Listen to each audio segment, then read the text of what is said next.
రసజ్ఞులైన సాహితీ మిత్రులందరికీ ద్విభాషన్ రాజేశ్వరరావు నమస్కారం. రష్యన్ నియంత స్టాలిన్ గారి చెక్కిళ్లను తన రెండు చేతులతో తడిమి, "నువ్వు ముసలవాడివైపోతున్నావయ్యా" అని ఎవరైనా అనగలరా? ఆయన అన్నారు.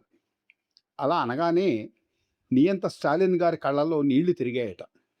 అలా స్టాలిన్ గారి చెక్కిళ్ళను తడిపి, "నియంత కూడా మామూలు మానవుడే సుమా" అనే సత్యాన్ని వెలికి తీసి పండువెన్నెల కురిపిస్తూ చెప్పగలిగిన ఆ అభినవ ఋషే శ్రీ సర్వేపల్లి రాధాకృష్ణ గారు. రాధాకృష్ణ గారిని గురించి ప్రసంగిస్తూ శ్రీ ముట్నూరి కృష్ణారావు గారు ఒకసారి ఇలా అన్నారు: భారతీయ సంస్కృతిని, వేదాంతాన్ని రెండు తలపాగలు పాశ్చాత్య దేశాలకు మోసుకుపోయి అక్కడ హృదయాలలో వెదజల్లయ్యాయి. ఆ తలపాగలలో ఒకటి కాషాయ కిరీటం, ఒకటి తుషార ధవళ కిరీటం. ఆ రాయబారులకు మనం జోహార్లు అర్పించక తప్పదు. ఈ తలపాగలు వివేకానందులు, రాధాకృష్ణులు అని వేరే చెప్పనక్కర్లేదు కదా. రాధాకృష్ణ గారు విశ్వవిఖ్యాత పురుషులు, మహావేదాంతులు. రాష్ట్రపతిగా నియమితులై దేశఖ్యాతిని దిక్కుదిక్కులా వ్యాపింపచేశారు. ఆయన రాసిన వేదాంత గ్రంథాలు అనేక దేశాలలో వారి కీర్తిని వెదజల్లాయి. సర్వేపల్లి రాధాకృష్ణ గారు 1888 సెప్టెంబర్ 5వ తేదీన మద్రాసుకు ఈశాన్యంగా 65 కిలోమీటర్ల దూరంలో ఉన్న తిరుత్తణిలో తమిళనాడుకు వలస వెళ్లిన తెలుగు దంపతులు సర్వేపల్లి సీతమ్మ, వీరాస్వామి పుణ్య దంపతులకు జన్మించారు. వారి కుటుంబం ఆంధ్రప్రదేశ్లోని నెల్లూరు జిల్లా సర్వేపల్లి గ్రామానికి చెందినది. వారిది చాలా పేద కుటుంబం. ఉన్నత విద్య చదివించే స్తోమత లేదని తండ్రి వీరాస్వామి కొడుకును పూజారి వృత్తి చేయమన్నారట. కానీ రాధాకృష్ణ గారికి చదువు అంటే ప్రాణం. అందుకే ఉన్నత పాఠశాల చదువుల కోసం తిరుపతి మిషనరీ పాఠశాలలో చేరారు. ఇక అప్పటి నుండి వీరి చదువు అంతా ఉపకార వేతనాలతో సాగిపోయింది. భోజనం చేసేందుకు అరిటాకు కూడా కొనలేని పరిస్థితుల్లో వారు నేలను శుభ్రపరుచుకుని భోజనం చేసిన సందర్భాలు కూడా ఉన్నాయట. బాల్యం నుండి అసాధారణమైన తెలివితేటల కలవారిగా ఆయన గుర్తింపబడ్డారు. వారి హై స్కూల్ విద్య వేలూరులోని ఊరిస్ కాలేజీలోను, డిగ్రీ విద్య మద్రాస్ క్రిస్టియన్ కాలేజీలోనూ జరిగింది. 1907వ సంవత్సరంలో ఆయన మాస్టర్స్ డిగ్రీ కూడా పూర్తి చేశారు. ఆయన గణిత శాస్త్రం చదవాలని అనుకున్నారు, కానీ ఆర్థిక స్తోమత అంతగా లేని విద్యార్థి కావడంతో అదే కళాశాలలో పట్టభద్రులైన బంధువు రాధాకృష్ణ గారికి తన తత్వశాస్త్ర పాఠ్యపుస్తకాలను అందించడంతో అదే ఆయన తత్వశాస్త్రాన్ని ఎంపిక చేసుకోవడానికి కారణమైంది. సర్వేపల్లి వారు the ethics of the Vedanta and it's metaphysical prepositions అనే అంశంపై తన బ్యాచిలర్ డిగ్రీ థీసిస్ రాశారు. ఇది వేదాంత వ్యవస్థలో నైతికతకు చోటు లేదనే ఆరోపణలకు సమాధానంగా ఉద్దేశించబడింది. అతనికి బోధించే ఇద్దరు ప్రొఫెసర్లు, reverend William Meston, doctor Alfred George హాగులు రాధాకృష్ణ గారు చేసిన ప్రవచనాన్ని ఎంతో మెచ్చుకున్నారు. వీరు రాసిన థీసిస్ కేవలం 20 సంవత్సరాల వయసులోనే ముద్రించబడింది.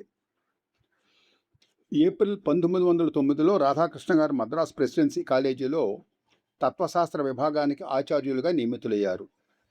1918లో మైసూరు విశ్వవిద్యాలయం ఉపకులపతి నంజుండయ్య గారు రాధాకృష్ణ గారి తత్వశాస్త్రంలో ప్రదర్శిస్తున్న ప్రతిభను గుర్తించి పిలిపించుకుని ప్రొఫెసర్గా నియమించారు. అక్కడ రాధాకృష్ణ గారు మైసూరులోని మహారాజా కళాశాలలో బోధించారు. అప్పటికే ఆయన the quest, journal of philosophy, international journal of physics వంటి ప్రసిద్ధ పత్రికలకు అనేక వ్యాసాలు రాశారు. ఆయన తన మొదటి పుస్తకం ది ఫిలాసఫీ ఆఫ్ రవీంద్రనాథ్ ఠాగూర్ను కూడా పూర్తి చేశారు. వారి రెండవ పుస్తకం the reign of the religion in contemporary philosophy 1920లో ప్రచురించబడింది. 1921లో రాధాకృష్ణ గారు కలకత్తా విశ్వవిద్యాలయంలో తత్వశాస్త్రంలో ప్రొఫెసర్గా నియమించబడ్డారు. ఆ సమయంలోనే వారు భారతీయ తత్వశాస్త్రం అన్న గ్రంథం రచించారు. ఆ గ్రంథం విదేశీ పండితుల ప్రశంసలు కూడా అందుకుంది. సెప్టెంబర్ 1926లో హార్వర్డ్ విశ్వవిద్యాలయంలో జరిగిన ఇంటర్నేషనల్ కాంగ్రెస్ ఆఫ్ ఫిలాసఫీకి ప్రాతినిధ్యం వహించారు ఈయన. డాక్టర్ సిఆర్ రెడ్డి గారి తర్వాత రాధాకృష్ణ గారు ఆంధ్ర విశ్వవిద్యాలయం వైస్ ఛాన్సలర్గా 1931 నుండి 36 వరకు ఆ పదవిలో ఉన్నారు. 1931లో రాధాకృష్ణ గారు league of nations intellectual cooperation కమిటీకి సభ్యులుగా ఎన్నికయ్యారు. 1936లో ఆక్స్ఫర్డ్ యూనివర్సిటీలో ప్రాచ్య మతాల గౌరవాధ్యక్షుడిగా పనిచేశారు. చైనా, అమెరికా దేశాల్లో పర్యటించి ప్రసంగాలు చేశారు.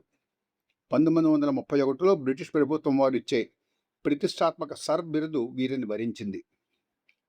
1939లో పండిట్ మదన్మోహన్ మాలవ్య తన వారసుడుగా బనారస్ హిందూ విశ్వవిద్యాలయం వైస్ ఛాన్సలర్గా రావాలని ఆహ్వానించారు.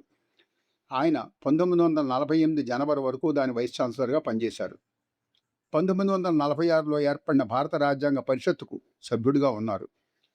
రాధాకృష్ణ గారు ప్రధాని నెహ్రూ గారి కోరిక మేరకు 1952 నుండి 62 వరకు భారత ఉపరాష్ట్రపతిగా, తర్వాత 67 వరకు రాష్ట్రపతిగా పనిచేశారు.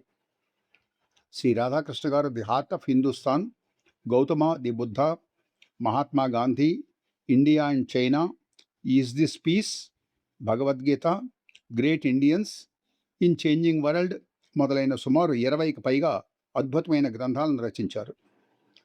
1954లో మానవ సమాజానికి వారు చేసిన కృషికి గుర్తింపుగా భారతదేశంలోని అత్యంత ప్రతిష్టాత్మకమైన భారతరత్న బిరుదు పొందారు. ప్రపంచ ప్రఖ్యాత విశ్వవిద్యాలయైన ఆక్స్ఫర్డ్, కేంబ్రిడ్జ్ మొదలైన వాటి నుండి 100కు పైగా గౌరవ పురస్కారాలు, డాక్టరేట్లు సంపాదించారు. ఉపాధ్యాయ వృత్తికి వారు తెచ్చిన గుర్తింపు, గౌరవానికి గాను ప్రతి సంవత్సరం వారి పుట్టినరోజును సెప్టెంబర్ 5ను ఉపాధ్యాయ దినోత్సవంగా జరుపుకుంటున్నాం. నోబెల్ బహుమతికి 16 సార్లు, నోబెల్ శాంతి బహుమతికి 11 సార్లు నామినేట్ అయిన శ్రీ రాధాకృష్ణ గారు తమ 86 ఏళ్ల వయస్సులో 1975 ఏప్రిల్ 17వ తేదీన మద్రాసులో స్వర్గస్థులయ్యారు. శ్రీ రాధాకృష్ణ గారి దివ్య స్మృతికి మన తెలుగు వారందరం నీరాజనాలు అర్పిద్దాం. సెలవు. నమస్కారం.